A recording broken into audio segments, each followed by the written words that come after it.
What's up, everybody? Everybody from the East Coast, West Coast, and around the world. This is Coast to Coast. Philly sports guy here. Dustin, right next to me. Bo is on assignment doing the Senior Bowl in Mobile, Alabama. Hopefully, he'll be able to check in with us. What have you been up to, baseball guy? Over here talking about baseball and stuff like that. Tell us what you got going on since right now everything is just we could talk football, we could talk football, we could talk football, but truth of the matter is that there ain't nothing to talk about right now. Yeah, our high school season starts in just over a month. I think it's like 40 days officially is when our high school season starts. But we've started kind of our winter training and winter practice time where we're indoor hitting cages, obviously. But given that the weather's been in the 40s and 50s this week, we've actually gotten outside a couple days already this week. So we're getting some outside work in a lot earlier than what we normally do. All day today, I've been just pretty much typing up team and individual player scouting reports for us to go off of once we start getting into the season, just to kind of get ahead of everything. Because after winning the first conference championship last year in 38 years, now we're the hunted for the first time in almost 40 years, and it's going to be an interesting feeling this year because that's usually not the case. There you go. See what happens when you win. I mean, everybody wants to go up against you guys.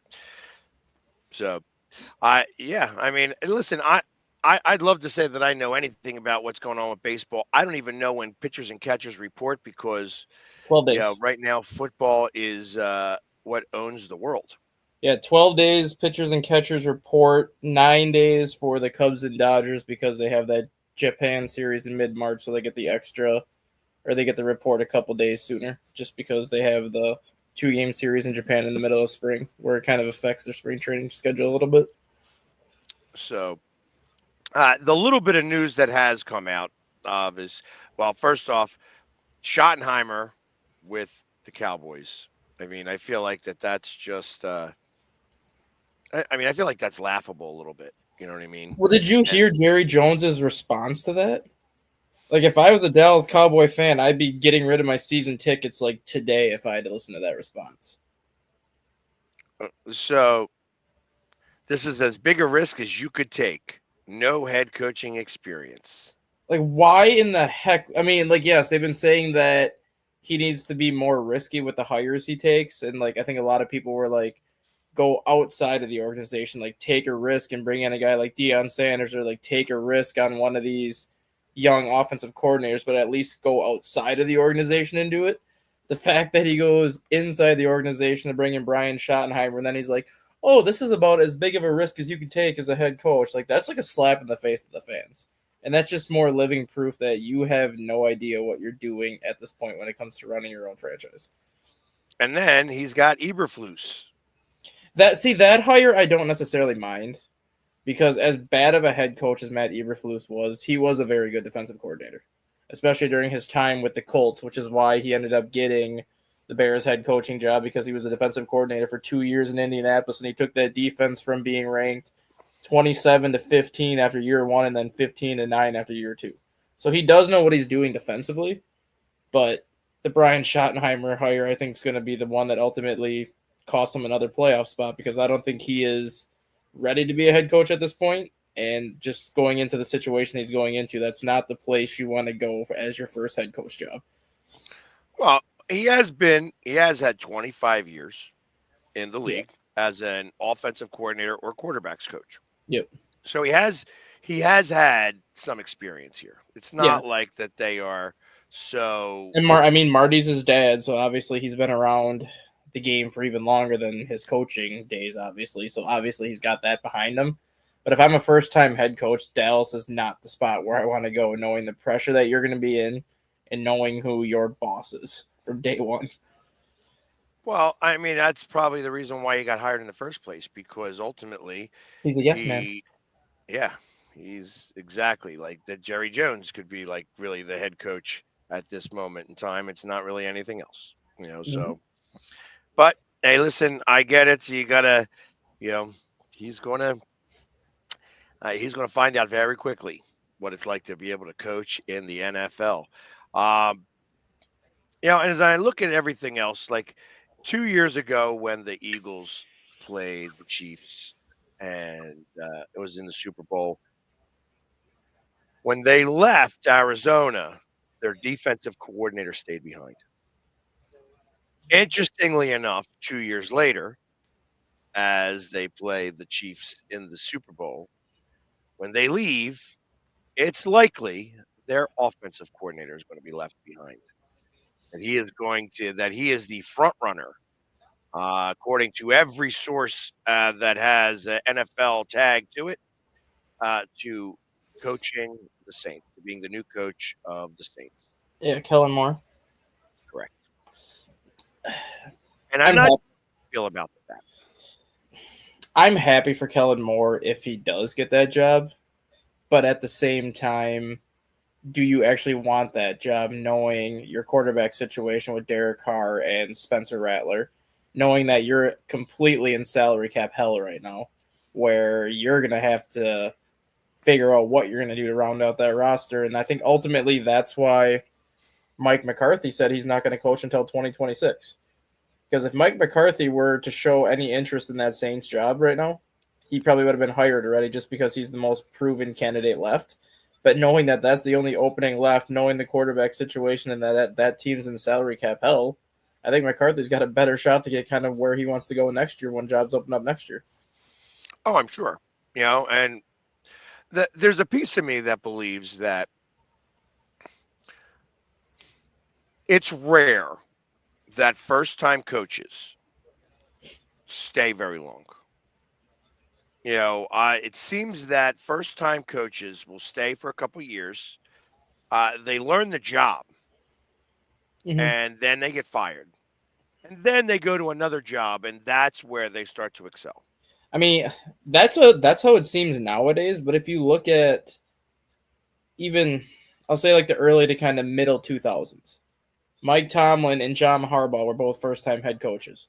They've been exactly in that same spot now for 15 and 17 years. Like, they haven't gone anywhere. You have Matt LaFleur in Green Bay was a first-time head coach. He's going on year 7 in Green Bay. Like, there are some cases. Sean McVay, first-time head coach, he's going on year 10 next year in St. Louis, or Los Angeles. There are instances where first-time head coaches do last a while, but they go to organizations that are willing to be patient.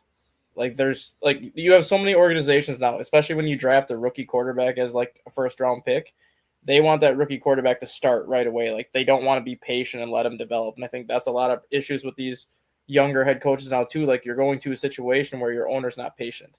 He's not willing to give you 4 or 5 years to rebuild a team. It's like, if you're not winning by year 3, we're moving on from you. And that ultimately could put you back into a further rebuild if things aren't ready to go at that point.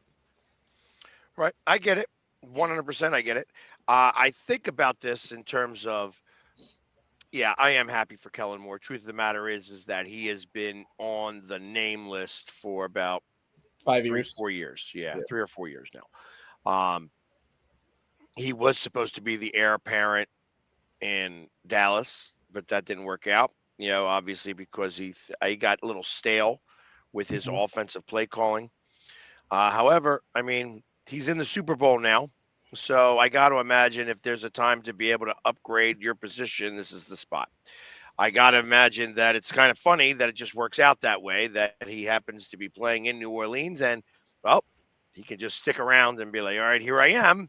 Let's sign today on Monday and then go back up and, be in the parade on Tuesday. I mean, you have to wonder if any of Philadelphia's assistants are going to stay behind with him. Because you look at Ben Johnson, when Ben Johnson got hired by the Bears, he took Antoine Randall L., who was the Lions wide receiver coach, and now he's the Bears wide receiver coach and the assistant head coach. He took J.T. Barrett from the Lions, who was the Lions quarterback coach, and now he's the quarterback coach in Chicago. And he tried to get the Lions offensive line coach to come to Chicago, but then Detroit promoted him to offensive coordinator to replace Johnson, so obviously he didn't leave. Usually when you have a guy like an assistant coming to a new organization, he always tries to bring 1 or 2 assistants from the current team he's on just for the comfort level. So it makes you wonder how many either defensive coaches that Moore is going to ask to stay behind, or if there's any offensive coaches that coach with Moore that he's going to ask to stay behind, because if he gets offered the job, you have to think that, hey, you want to take this job in New Orleans with me and we'll start something down here. Well, yeah, I guess there's something to be said for that. I can't imagine that, you know, when I think about it, I think about the offensive line coach. He ain't going nowhere. No. Stoutland has been here forever. He has made it through regimes, and he's not going anywhere. No. So, uh, I, I don't really know, like, if anybody is would be missed. But truth of the matter is like, but I kind of saw this coming. This was Hmm. something that we discussed, maybe it was last week or the week before, that I think that the Eagles are going to wind up going, maybe back to the well. And I would not be surprised to see Frank Reich become the offensive coordinator after this year. And the I reason can see being that. is that he is familiar with the organization. He is familiar with Sirianni. He has a ring, and yeah, it's likely he's not going to be a head coach again. Yeah. Because of his age and things of that nature. So I suspect I mean, I think that's a good way to go. Hmm. And then you have your coordinators. It'll be the first time, because it'll be 4 coordinators in 4 years. And Yeah. that's a lot. That's a lot for any quarterback. It is. And but I believe Hertz does have uh, a real good idea on how Frank Reich runs his system. Yeah. You know what I mean? I know that he never was with Frank Reich. Hertz came in after the fact, but I think that it would actually be a a system that he could thrive in really well. Yeah, I think any of the coaches follow Kellen Moore, I think Kevin Petulu could be one. He's the associate head coach and the passing game coordinator right now, Right. which obviously your next step up from passing game coordinator is offensive coordinator. So Right. knowing that, even if Kellen Moore calls the plays, it would still be that similar system. So I could see Kevin Petulu following Kellen Moore, or even the running back coach Jamal Singleton, who's the assistant head coach in Philadelphia right now. Like one of those two, I think Kellen Moore would try to be like, "Hey, stay back in New Orleans with me. If I take this job, I want to make you the OC." Yeah. And as far as defensive coaches, I'd be interested to see if any of them's going to jump ship. I don't think any of them will. The one name that actually came to mind was your defensive coordinator last year. Right. I think Sean Desai could potentially go to New Orleans to be the defensive coordinator because he runs a similar scheme to Vic Fangio, because he was part of the Vic Fangio scheme when Fangio was the defensive coordinator in Chicago. So ultimately, it'd be the same scheme, and it'd be something that Kellen Moore can potentially build the defense around, since he was just in that in Philadelphia. I don't think that would be a bad hire. I will say that the problem with Desai was micromanaging. And I think he learned his lesson at the point where I think now it's just like, if I'm coming to be the defensive coordinator, I'm calling the defense, I'm running the defense. That's all I'm going to do. I'll let Kellen Moore do his thing over here. I'll let the OC do his thing over here, and I'll just worry about this side of the ball. I will say that the other thing that I noticed that the Eagles do that not many other teams do, although teams have started to do this now, is that the Eagles like taking ex head coaches Mm-hmm. and putting them back in the coordinator. That they want head coaching experience in all of the positions at coach. Mm-hmm. So, my expectation is that that's why I kind of believe that Frank Reich is a possibility. Could you see Uh, Doug Peterson coming back as like a quarterback no, no, coach? I don't see Doug Peterson coming back. Okay. Uh, yeah, like I said, I think Doug Peterson. I wouldn't be surprised to see Doug Peterson in Las Vegas. I don't know that he'd be an offensive coordinator. I think he'd be a quarterbacks coach. Who just got hired in Las Vegas? Pete Carroll? Pete Carroll. No, I think who did Pete Carroll mention already? I thought Pete Carroll mentioned who he wants as the OC and quarterback coach already. That could very well be. So, but I also think that he could be in Seattle. I also believe that it's possible he doesn't do anything. You know what I mean? That's what I was thinking. He takes a year off, kind of like McCarthy, and reassesses everything next year. Otherwise, as weird as it would be, I could see Doug Peterson end up in Tennessee. as their quarterback head coach just because or quarterback coach because Will Levis has played like crap. And by all accounts, it does seem like Tennessee is going to draft a quarterback when they pick with the first pick. Why not have a guy in Peterson who actually worked really well when he had Carson Wentz in Philadelphia that knows actually a thing about working with young quarterbacks? Bring Doug Peterson as the quarterback coach in Tennessee and have him work with that number one pick. Well, yeah, yeah, I could kind of see that. Um, Because that's not why sure. That's why Lawrence had success too under Doug Peterson right away. It's because Lawrence was a young quarterback, and ironically, that is what Peterson has been known for. Has been known to have success with young quarterbacks. Well, I get that, but I also know that he didn't do anything. He didn't do anything with Trevor Lawrence. His second year he did, the year that Jacksonville made it to the AFC division and came within like I think 6 points of going to the AFC championship game because that's when Trevor Lawrence actually had his best year. And then But after that everything went backwards. doesn't it seem like that there's a shelf life, that he carries a shelf life with him, that there is a certain amount.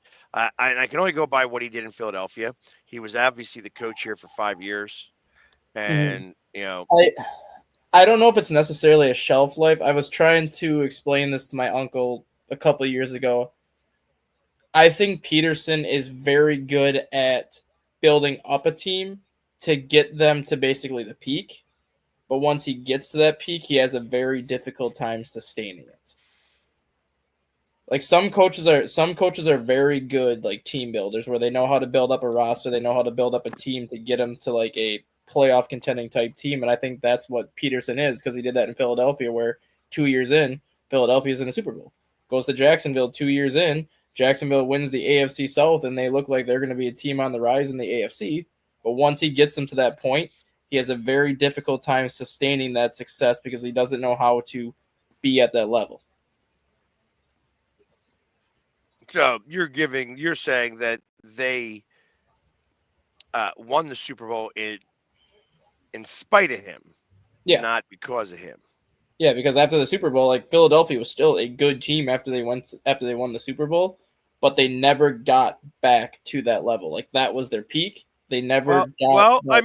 mean, they're not to be, not to be so ignorant to that. So, I mean, it literally was a dropped pass Yeah. away from returning to the NFC Championship game the year after they won the Super Bowl Yeah. with with the same team. It's like, and it's Alshon Jeffrey missed that ball on a play that probably didn't even need to be called right then and there. Right. They were racing it around. That all they needed to do was, I think, that just like, hey, all we have to do is relax, let the 2 minute warning. We got 30 yards to go. Let's go to the 2 minute warning, chill, and let's do this. And they raced another play out there, and Alshon Jeffrey misses the ball. The Saints intercept it. Next thing you know, the Saints and the Rams play each other. The Rams pass interference never called, and McVay loses the most unwatchable Super Bowl ever, 13-3.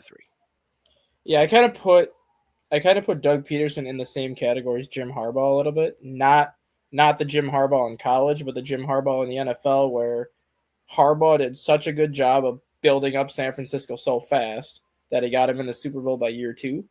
But then after that, he couldn't sustain that success and ended up going 7-9 his last season, then darted for the college again. You can say the same thing now about the Chargers. He goes to the Chargers, 6-11 team last year, gets him to 11 wins this year in his first year.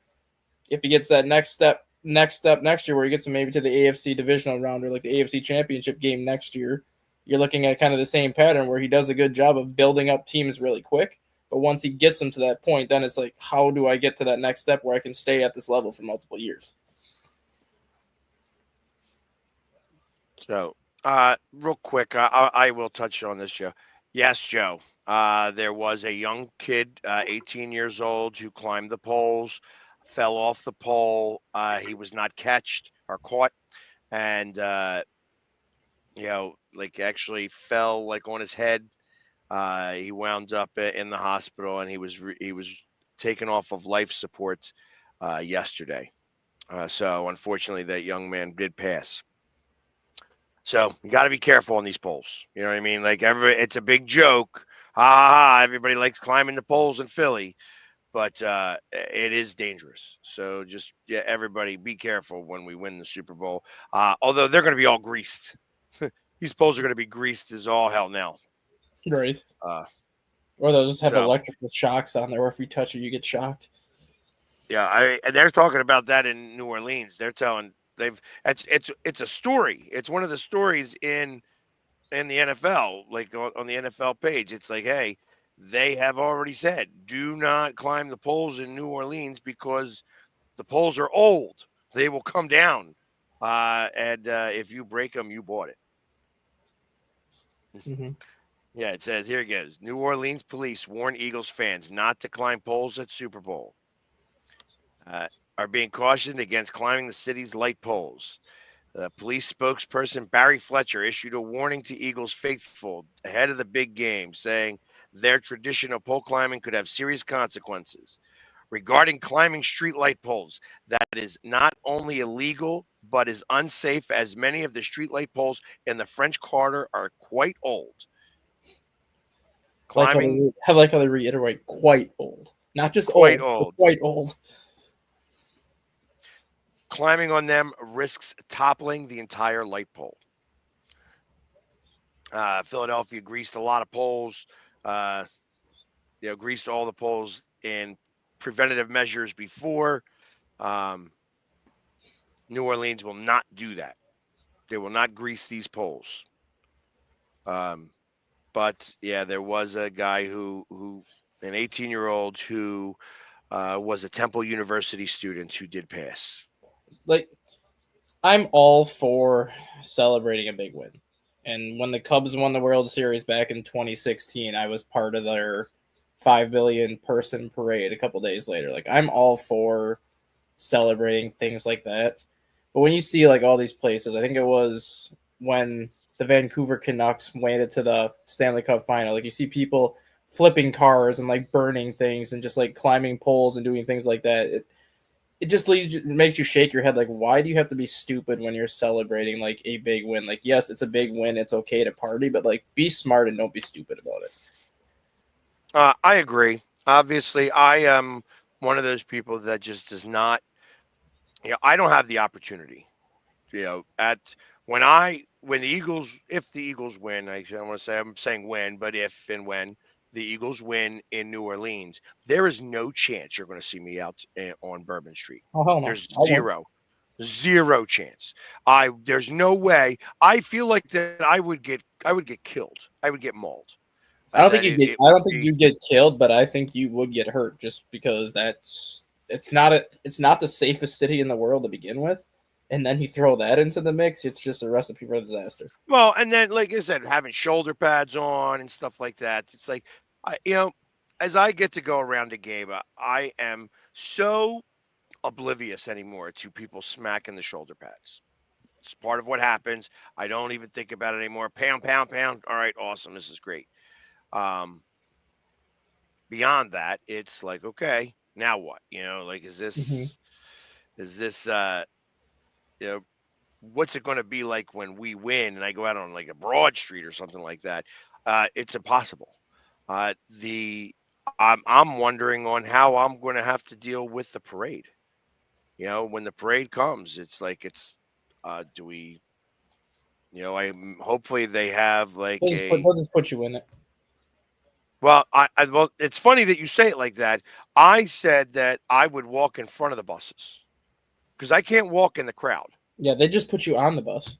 They just put you on one of the buses with the offensive line, and they just let you go to town. I would absolutely love that, but I don't think that that's going to happen. Actually, I just don't believe that. And I'd love for the Eagles to be able to do that, but I don't think that they're going to. I think that it's more likely for me to be able to be okay, because I am very friendly with the police. And like I have gone uh, always over and above to try to make sure that they remain safe and let them know to remain safe. And anything that they've asked me to do in terms of like anything for charity, I am more than happy to do for them, because it's, they said, they're the ones that are really protecting us. They're the ones on the front lines in a city like Philadelphia. Is not simple. Right. So I feel that I may be able to get that liberty to be able to walk inside the parade route. Yeah. Um, but it's going to still be a madhouse. Like, it'll be a madhouse. How busy? How busy was the last parade that you had for when Philly won it? They said that there were only 750,000 people, and the truth of the matter is that they took the size of the area and figured out exactly how much space each person would have taken up, Mhm. and that's how they measured. They didn't measure the entire length of Broad Street and all of the side spots and everything. I kind of feel that there was probably like 1 to 1.5 million people. So yeah, that's what they did for the Cubs parade when they came up with their 5.1 million people thing. They took obviously like Michigan Avenue and Lakeshore Drive, which is where like the main stretch where the bus trail was. They did that thing that you were talking about, like how they can calculate how many space like each person takes up, and then you had like Grant Park and everything where you had people that kind of flocked into there. They were able to figure out, and they came out to be like 5,068,000 people that were that downtown Chicago that day. I don't know how they can figure that kind of stuff out, because you hear some parades are around 1 million, some parades are around 4. Like, I don't know how you can figure that out, but there's a way they figure it out somehow. Yeah, I mean, it's literally, they take, listen, every person takes up approximately 3 square feet. That's what they're saying. That, like, when you are wearing clothing and stuff like that, that you take up approximately 2.5 to 3 square feet. And like, we got 1 square foot this way, 3 square foot this way, and that's kind of it. So you take that number and then you divide that into the entire space, and that's how they come up with some of these numbers. Yeah. I don't necessarily believe all that. Obviously, some people are smaller than others, and realistically, it's probably more like 2 square feet per person.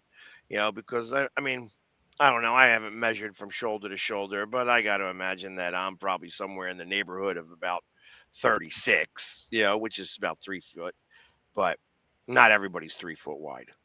So, and then you have people like Hollis Thomas, who is probably closer to 4.5 square feet, 5 square feet per person, for him, because he's wide and thick. Mm-hmm. So you get a lot of that. So I don't know. I mean, I guess that's why they come up with that average. 5.1 million people to showing up at a parade.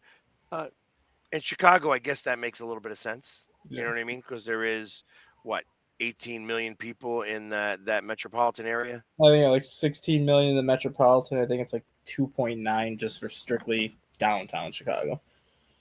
Right. But yeah, so it's like, yeah, you better believe I'm going to be as careful as I can be in New Orleans, because I'm not going to be able to get anywhere quickly. It's going to be challenging. I am going to learn all the ins and outs of how I can sneak around without having to walk down the main streets. Because they said I went down Bourbon Street when the Eagles were playing the New Orleans Saints in week 3. three. In week three, and it literally took me 3 hours to go 4 blocks. Yeah. So I will not be able to do that. I can't do that. It's going to be too much. Um, so I'm gonna learn all the nooks and crannies of New Orleans so that I can get around safer. Nice. But in the meantime, the party afterwards on Bourbon Street. Once we win, I will not be attending. I will be going. I will be celebrating my ass off, but I will not be on Bourbon Street. You're I'm not gonna say you're a heavy drinker, obviously, but you like to drink a lot when you go places, right? I do, but not during games. I am No, like sober I'm for saying, like games. for the festivities going on. Yeah, I'll drink some. If Yeah, you but have I a always got to be so when I'm in persona, I have to be very careful on how I drink. I can't I there's no way that I will ever be drunk as the Philly sports guy yeah, in another city. if you have a chance, if you go to Bourbon Street, like any of the days before the Super Bowl, if you have a chance, go to the bar called Spirits. Spirits. Spirits on Bourbon Street and order the Resurrection drink. Oh, I think I've had that before. It's a No. 22-ounce light up skull mug. Yeah, in fact, I know exactly what you're talking And about. I think they're switching it up for the Super Bowl. Like I think they're doing a limited edition cup for the Super Bowl just because of what's going on down there. It's still going to be the skull, but it's going to be different just because it's a Super Bowl. Yeah, one will be a green one will be a red one. Yeah. So It'll look like Christmas. go down there It'll and look enjoy like one of Christmas those. everywhere. Um, Yeah, so and I expect that I'm going to be able to I'm going to do a lot of lives. I'm going to show people what's going on, and I want to be a part of everything as best as possible. But I also I'm going to protect myself. I have to be very careful on everything that I do. So Yeah. it's going to be a very unique experience. Last time it was in Arizona, and Arizona is kind of spread out a little bit from the stadium. Yep. This is not. This is No. all one spot. Yeah. Yes, Marie, I believe that there will definitely be more green than red. Uh, Not that Chiefs fans don't travel; they do travel, but they're not as traveled. There. Yeah. Yeah. So, but it's going to be fun. This is going to be a great time and a great experience. And I got to imagine that they are bringing in extra help from everywhere. Yeah, you're not going to see a chance where somebody is going to be able to drive down Bourbon Street or even Canal Street uh, with any type of craziness. Well, I mean, Like look at what happened in the college football game with Notre Dame and Georgia. what happened there. You didn't hear about that? Where the guy? Yeah, exactly. Yeah, That's that's what I'm exactly. saying. Like Yeah, that's after that happened, they were already saying like they were going to increase security and increase police presence like significantly. Even like before the Super Bowl even started, like they were already talking about that the next day because they knew the Super Bowl was coming there. They already had well, that plan.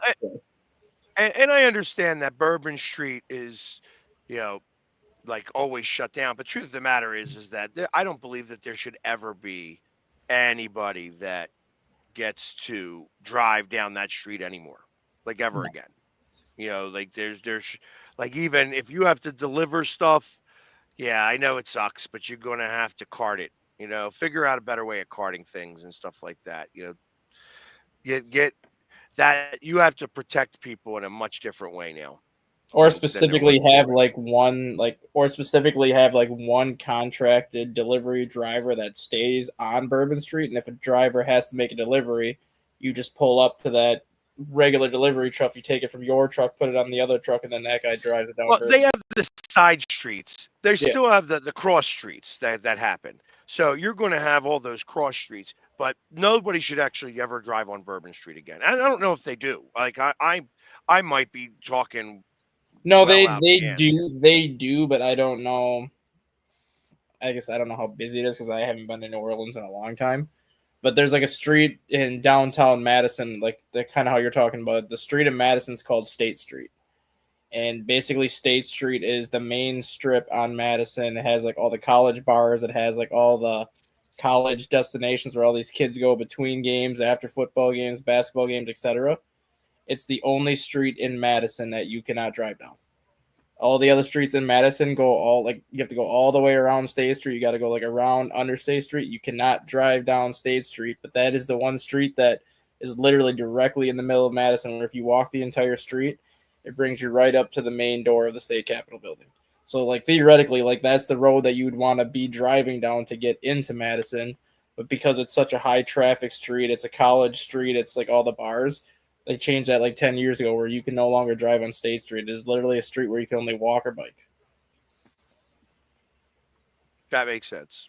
So, and I suspect that that's going to be the case, obviously, nonstop here for the Super Bowl and Mardi Gras. I mean, obviously, Super Bowl ends and then Mardi Gras begins. Yeah, so you have So 1 day off. You have 1 day off on Monday to get everything switched over from Super Bowl to Mardi Gras, and then Tuesday comes and it's party it's time all the again. same. It's all the same. Why Yeah, would it even matter? You yeah. ain't switching nothing.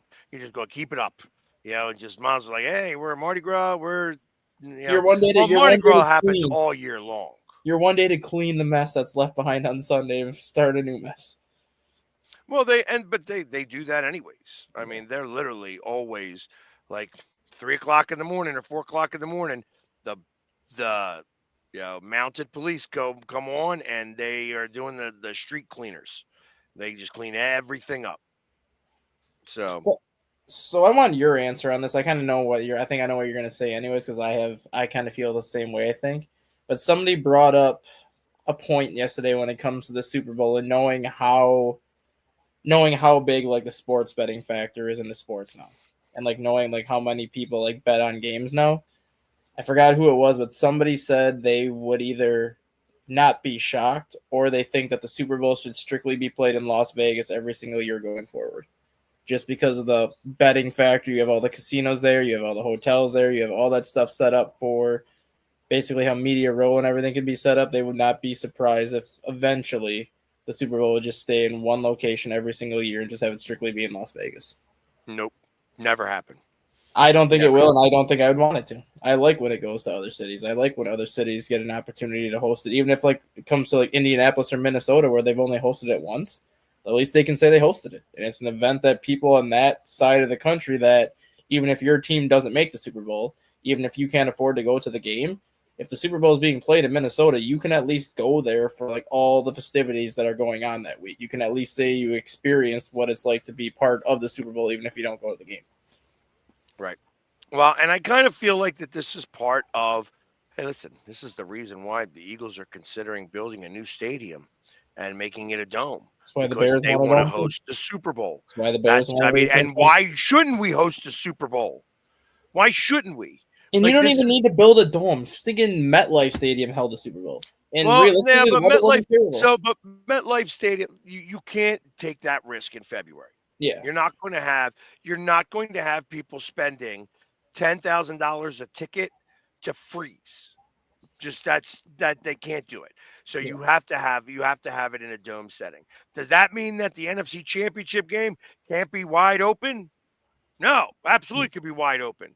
And like let it snow, let it snow, let it snow, and then close it up because in 2 weeks later we're gonna clean it all up and get all the snow out and let it all melt and get it all out of there so that we can go um be ready for a Super Bowl. I see no problem with that whatsoever. Yeah. I just when I thought about Minnesota, and I didn't go up there for Minnesota, but I did go up there the next year. I Um, went there just for a couple of days for the media because I just kind of wanted to see how it was going to be set up, and they basically took a big section of Mall of America and a big section right, of the Mall of America where a lot of the discontinued stores were, is what got turned into Media Row. So it was actually a nice setup. right, and you can get everywhere except the stadium without having to go outside. Yeah, because it's all tunnels. It's Right, tunnels and sidewalks they all have the above ground tunnels and that go underground from too. build. Well, I'm sure they do. I Yeah, didn't go to the yeah, underground. I did go above ground. And they all the hotels and yeah. all of the buildings are all attached to each other via breezeways. Yep. So you can get everywhere except the stadium. Yep, because the stadium's across the street on like a back part of the city where basically the train station that if you were by the Mall of America, you can connect onto the train by the Mall of America, and then it will take you directly to where Bank of America Stadium is. And that back of the train station is basically right across the parking lot from U.S. Bank, so there's no way that you can have a skywalk be attached. Correct. So and I kind of feel like when I was there for afterwards, like I said, they'd done the Super Bowl, we had already won, and then I show up the next game that we played in Minnesota, and we got spanked at that game. But it was a fun time, and they actually put me on the news out there. It was one of the times where because I was doing different content back then, where it was I had the super fans come and we were doing interviews. I would do my opposing fan interviews. And then and it was kind of fun that they did a whole segment on me in the news. just talking about how Eagles fans aren't all that you heard in from Philadelphia. So, Right. not that anybody believed it, but you know, I think eventually every stadium's going to get to the point where they're either going to build a straight dome or at least a retractable roof just because they want to host the Super Bowl. The only stadium that I don't think ever will is Lambeau Field. That's the only stadium that I don't think they touch to the point where they never will be able to host a Super Bowl. The only way that I think it could change is based on the draft this year, where if they get a massive turnout for the draft, which is what's expected, but then the weather ends up being crappy, like it can still be at the end of April, you might start to see the wheels in motion. Like, we know people are going to show up for the draft from all over the country. We yeah, but know they people. won't get that draft again for another 30 years. No, I know that, but this would kind of go into play for the Super Bowl, though. Like, where if they get like 2-3 million people for the draft, and the weather ends up being really crappy, where yes, people are having fun because the draft is going on, but it still is kind of miserable based on the temperatures. You might see the wheels start getting put in motion because it's like, well, we just had 3 million people show up for the draft. If we have a Super Bowl, we can probably get 10 million people to show up, but are people going to want to sit out here for a week if the weather's cold? That city can't handle it. They can't handle it now. That's what I'm trying to figure out how they're going to handle the draft, because that city is not like a big city. It's It's already sold 91,000 out. It's people. already sold out. Like Yeah, it's it's that 91,000 for the people. draft. It's all, and it's like, come on. It's like these are the situations, and that stadium. I mean, I know you live there, so I and I don't know like that it. you're not a Packers fan, I but don't like the it's stadium. ridiculous. It's ridiculous. So The I'm outside of it, not a I'm not fan. gonna. The outside of it, like I like. Yes, the outside of it, the parts that they remodeled are nice. It's the fact that you're still sitting on freaking concrete. Like, you Yes. spent all that money to remodel the outside of that stadium. You spent all that money to add these video boards, to add these sections, to add all this, but yet you don't want to take the bleachers out to make the bleachers better. Like, you literally have a 2-inch gap between the bleachers and the cement. You are practically sitting on cement, and when it's negative 30 degrees outside, it's cold. There ain't no keeping warm on those seats when it's that cold out. Right. And not only that, like you think about, like when I went to Chicago, went to Soldier Field. I thought that was supposed to be like this iconic place. It's not. PU. Yeah, it's That not. place is horrible. Yeah, it's Again, I big. understand why they're getting a new stadium Yeah, like because they absolutely need it. they literally took the original stadium design that had like the Roman Coliseum like on the outside, and it's like they parked a spaceship right in the middle. So as you walk on Lakeshore Drive, you can still see the original design of like the Roman Coliseums, and then you have this big like overhang over the top of that, and then when you go to the other side where the lake is, it looks like the spaceship just came and just destroyed everything. It's just sitting there. Yeah. So I'm glad that they're going to be getting a new stadium. I mean, listen, there are some bad stadiums out there. You know what I mean? It's like I get it. I'm not a big fan of Arrowhead. I know that Arrowhead's iconic, and they They put redid it. the They forgot money what it in the was. right spots, though. Yeah. Like when they did the thing, they said, "Listen, we're going to keep the stadium as the stadium. We're going to fix all the seats. We're going to Yep. try to make it a little bit more plush, and then we're going to add to the outside of the stadium." And that's kind of what it is. So it looks a lot better now. I, you know, I like what they did. You got that one whole side that's open. It's, it's better. It's better than that. But I'm not the biggest fan of that. No. I'm a big fan of the things that they did to make it iconic and to keep Arrowhead Arrowhead. You know what I Exactly. mean? I like that. I like that they did that stuff on the outside. Um, and then like I mean, people ask me all the time, and when I tell them that my favorite stadium is Dallas, with Minnesota being a number two. Minnesota's got a really nice stadium, and Indianapolis is okay as well. Like Mm-hmm. Indianapolis isn't bad, but Dallas. I mean, Jerry spent $1 billion the right way. When he built that, like it's just a really nice stadium. It's done well, and truth of the matter is that it's like when you take that 3 hour tour, you see where the $1 billion went. Oh yeah, He definitely. did it. He did it right. He did it right. I, it's in LA. I'm not So so far, excited about that I stadium. mean, it, So it far, is it is a cool give them that, but it doesn't feel like a football stadium. like, yes, obviously it's a football field, but you have, when you walk in, you have like the atrium and like all the overhangs. Because it's all open air, it doesn't feel like you're at a football stadium. Right, It but feels then you like you're more saw like a, exactly what happened when it rains and yeah, it's like a teeming rain, and you got to be careful because you're going to slip and fall and break your ass. yeah. And Joe, no, Dallas sucks. I was just talking about the stadium. I think my favorite stadium for like strictly 100% game day environment is US Bank, just because of the skull chant. You have the gaggle horn, you have like all the stuff that goes on pregame. But in terms of like my favorite stadium amenities, all of that, Vegas. Vegas, the stadium is sick. I don't know if you've ever been to that stadium yet. That I've been to stadium, that stadium. Maybe they did some more to it. And listen, it looked cool on the outside. On the inside, I guess we were like the fourth game that was ever played in oh that yeah, spot. they've done a lot more since the Super Bowl and stuff, and the draft has been there. Like they've done some more to that. Yeah, because I mean, you as a guy, you're sitting out there waiting in lines, Yeah, long lines to and go to it's the hot as bathroom. hell. Yeah, and it's like, come on, like really, like you built a brand new stadium and everybody like we're waiting in line to go to the bathroom for 45 minutes. Are you kidding me? Yeah, Yeah, they've fixed up some things because of the draft and because of the Super Bowl because they had to, and now that they've kind of changed some things up a bit, that stadium is sick. I love that stadium. so and I haven't been to. I was in San Francisco, but I went to. I think at that time it was called Three Com Park, Candlestick not three time, Candles. yeah. Yeah, it was the old Candlestick Park. The So I haven't island been to the new one. stadium on the island. I have only missed now. I'm short only a couple of stadiums. I have Cincinnati. I got to this year. So I Cincinnati, own yeah, Cincinnati is okay. I actually didn't mind that stadium. It was pretty good.